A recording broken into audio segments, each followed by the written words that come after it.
The sustainable goal is the elimination of the middle class. The world cannot support 6 billion people. But you see, the plan behind sustainable development includes population control.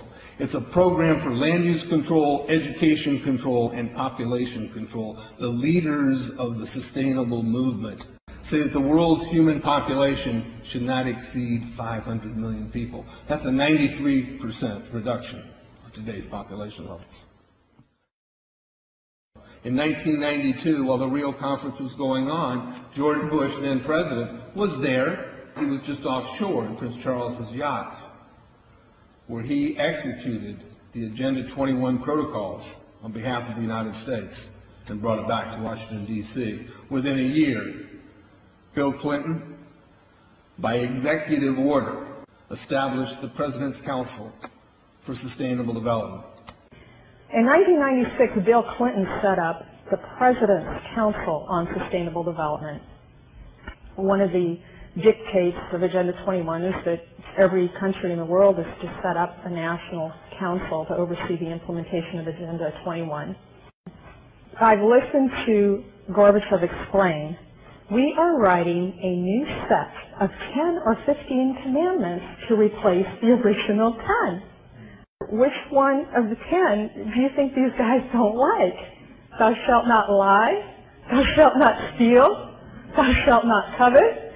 Because I'll tell you what, these people have lied to us. They're in the process of stealing all of this nation's natural resources, and they covet everything you have left.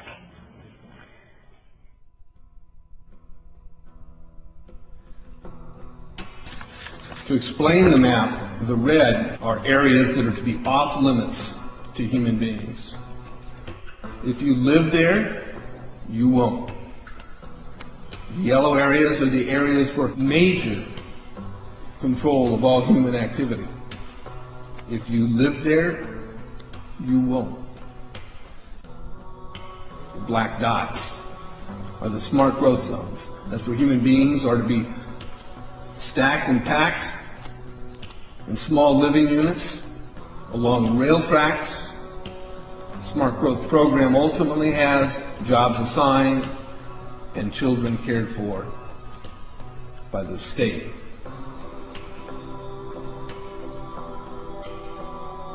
And in conjunction with Codex Alimentarius, food will be limited and water consumption will be decreased to 10 gallons per day per person. That is over a 90% reduction in people's average daily water consumption. And along with shortages of food and water, the food we will be provided with will be genetically manipulated and nutrient deficient. Genetic manipulation of food causes complications in metabolizing and utilizing food for energy. In June of 2003, scientists reported that the gene sequence of the inserted genes into crops had actually changed their order. They had re-scrambled. So the genetic inserts are not stable. Another laboratory confirmed this and found that it had changed in the same varieties in different ways that they had tested. So not only is it unstable and changing, it's not even uniform in the way it's changing. This is incredibly dangerous. Nutrient deficiencies due to Codex's planned vitamin and mineral ban will cause billions of preventable diseases. Both of these will ultimately lead to billions of deaths. The question is then, how do they do it? How in the world are they getting this agenda from the international level down to the local level? Well, they've got a plan for that too. Now on the environmental side, there's probably a number of different plans, but from the environmental side, you have an organization called the IUCN, the International Union for the Conservation of Nature. Been in existence since the United Nations was created. It's not part of the United Nations Charter. It's a scientific advisor to the United Nations. But through the IUCN, such programs as ecosystem management, American Heritage Rivers, the Clean Water Initiative, the Endangered Species Act, and all the rules and regulations of the EPA, U.S. Fish and Wildlife Service, the U.S. Forest Service, the U.S. Park Service, and so forth. They also discuss property rights in this particular document. They say that property rights are not absolute, they're not unchanging, they're not inalienable like our Constitution and the Declaration of Independence of the states. Rather, they are a complex, dynamic, and shifting relationship between two or more parties over space or time. In a biocentric approach, says the IUCN, the rights of nature are defended first and foremost on the grounds of the intrinsic value of animals, plants, rivers, mountains, and ecosystems, rather than simply on the basis of the utilitarian value or benefit to human beings. In other words, nature comes first. Nature's needs comes before man's needs. In a religious context, it's called pantheism, the belief that nature is God. It goes on to say, even worse, people are then members of a community of beings, like human beings, living and non-living. So a rock is now elevated up to the status of a human being, and they're both equal in the eyes of this belief system. It's not hard to imagine that if you believe that humans are the cause of all of Earth's problems, that we're overpopulated. They give two solutions, and only two, to this problem. The first is that it's estimated that an agricultural world in which most human beings are peasants should be able to support 5 to 7 billion people. Well, folks, we have 6 billion people right now.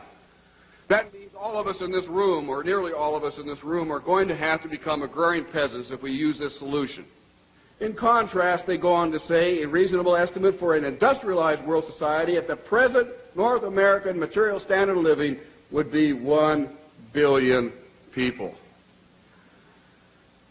So if we wanted to maintain our current standard of living, we would have to reduce the Earth's human population by somewhere around 70%.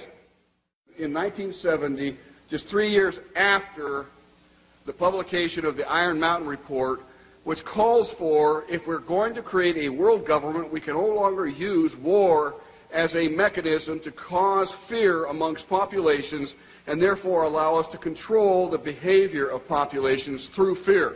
And they settled on, in 1967, in their publication called the Iron Mountain Report, the environmental holocaust.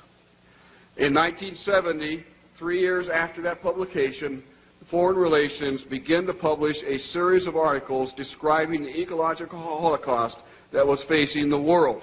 And in this particular issue, the first issue done by George Kennan to prevent a world disaster, where it sums up in 3 points that the eco-crisis is a global threat so great that it endangers all of life on Earth.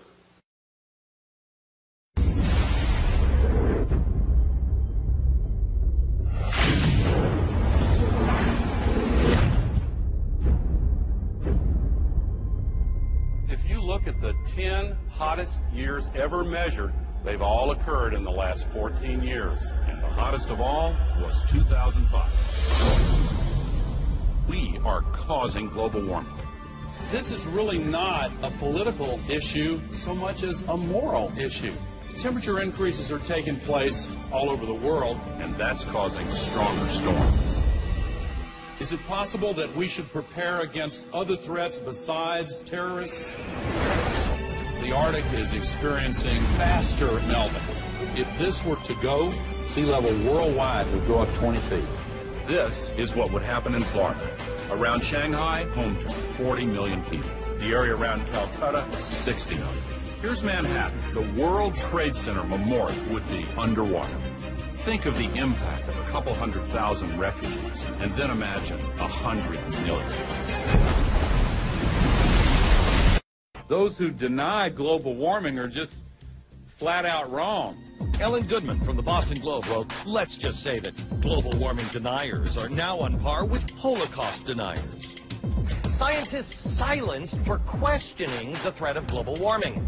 You know that I've had several friends who have essentially been told that if you speak out on climate change, you must do so as an independent citizen. If you do so through our organization or through our institution, you will essentially be fired. Once you realize how many holes there are in the consensus solution, you may begin to open up your mind to the other side of the global warming debate as a whole. The only consensus I'm aware of is that it's warmed in the last century. They completely ignore the fact that there's this thing called the Oregon Petition that